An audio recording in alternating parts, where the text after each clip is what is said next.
बिस्मिल्लाहिर्रहमानिर्रहीम, अस्सलाम वालेकुम। पीवीटी न्यूज़ एचडी के साथ मैं हूं सोहेल चौधरी। नजर डालेंगे आज की अहम खबरों पर।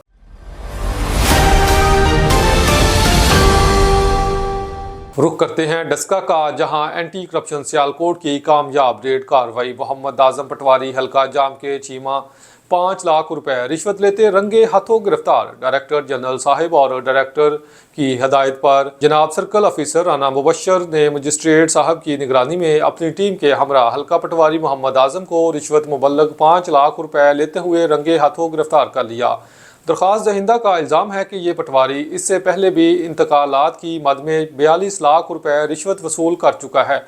Rana Mubashar circle officer anti corruption Sialkot की दरख्वास्त है कि अगर कोई सरकारी मुलाजम आपसे रिश्वत मांगे तो आप एंटी करप्शन को इतला दें। वो आपका जायज़ काम भी करवाएंगे और मुलजम को गिरफ्तार भी करेंगे। करप्शन का खात्मा ही हमारा अज़म है।